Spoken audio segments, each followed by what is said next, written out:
you guys, so welcome back to the channel. This is Cindy here from Kel's Finance. So today I'm going to prepare myself and our family for 2021, just another way to level up our finances and just to do better with what we are doing right now. So I picked up this filler sheets from Hobby Lobby, which I'm going to put inside my planner to help us pay off some debt and also save some money. So we're going to go through here and see what all is in this package. So the first filler sheet is this debt payoff tracker. I think it's really nice. If you look on top, you have your creditor, who you owe money to, your starting balance, the minimum payment that's due, the interest rate. It's so surprising to me sometimes how much the interest rate is on some of these credit cards. So that will give you a good idea how much you're paying towards interest.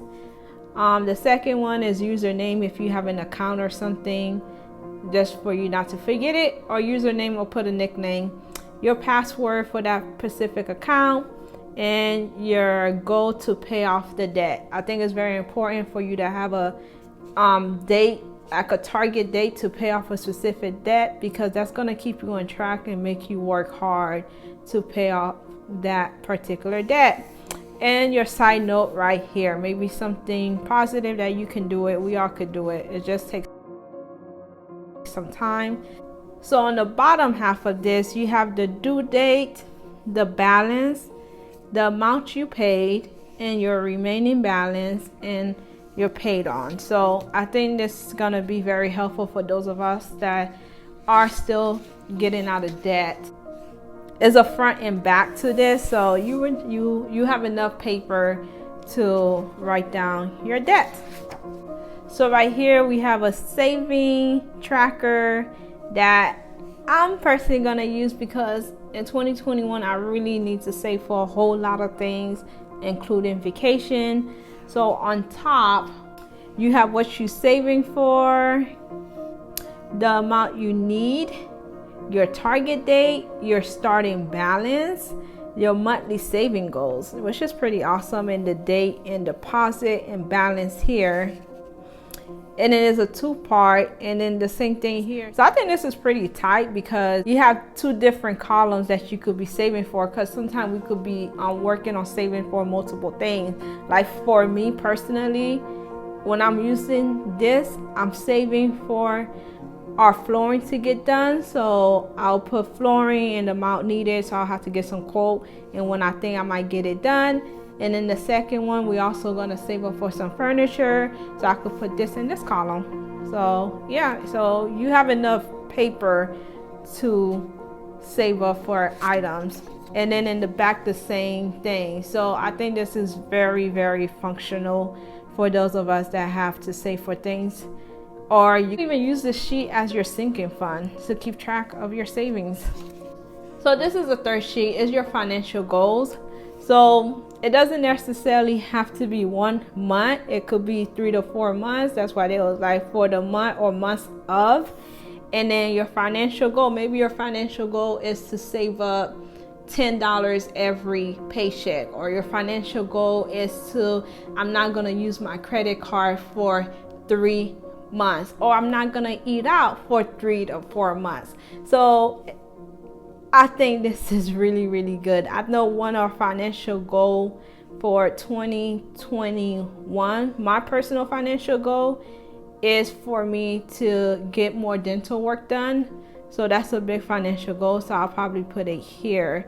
And also we want to start a family, so you know that costs some money, so I'll probably put that here. So it's pretty functional in that way too, like your start date, your end date, the action steps you're gonna take. So say if you say that, hey, I'm not gonna use my credit card for 3 months, one of the things you could do, you could call and freeze your credit card so you won't be able to use it. You could give it to someone, not someone, but maybe your husband or something like that, to put it away. Or some people even freeze your credit card in the freezer. Do what you got to do to accomplish that specific goal. And then you could track it here, or if you're not going to use your credit card, every time you don't use it, you check it off, or when you do use it, you use another sign for it. A little progress each day adds up to big results. So it's the same thing here. So they give you enough room to really utilize this piece of paper. And then the back is the same thing. So it's the front and back for each one of these. So this is the 4th sheet of paper. So for this one, I will honestly say that anything you want to save up for, I will write it here and then prioritize it and come up with an action plan to get to that specific goal. So I'll put it here, write everything here before I put it on those nice piece of paper. And so this is it for the filler sheet for the saver girl. So it come with 40 sheets, and I think I'm going to utilize every single one of those sheets. So yeah, this is how they look. This will help some of us with our financial journey. So one of the next thing I feel that will help me a lot with tracking my expenses is this half sheet paper. Is 60 in here. So this is how it looks. So this is where we will track our expenses for the week. I think it's very important for us to track our expenses for the week, especially when you're doing a budget. So this is our weekly focus. Maybe, you know, you want to spend $100 on groceries or whatever your weekly focus is, you put it here. If you don't have any, leave it blank. If you have a no spend doesn't necessarily mean that you're not going to spend any money. Maybe you don't want to spend any money on buying home stuff or getting your hair done or some self-care. You could put it here.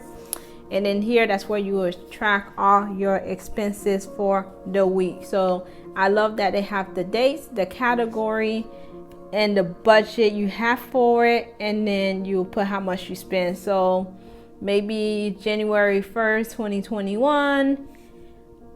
Category will be food, and I want to spend 200, and then I actually spend maybe 250, so I went 50 over like I was doing groceries. So I think that's important, and the trick to using this is you have to do it before the week start. So it's gonna take a little time, maybe 5 to 10 minutes to go through your bank statement just to see how much you spend. Or if you want to do it every day, you could put the date, what you spend on, what you budget to spend on, and how much you actually spend. You just have to find out what works for you.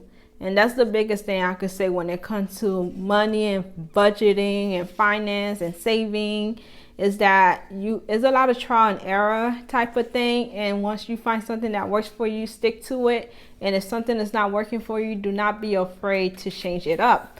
So that's all I have for you guys for this particular video on ways we're going to do better with our money in 2021. Or you could start right now. It's up to you. So these are the things I'll be using, and maybe I'll do a video when I'm actually start using it, so you guys can see how I was able to use these filler sheets. And remember to subscribe, and thank you so much for watching this video, and I'll talk to you guys pretty much next week. Bye.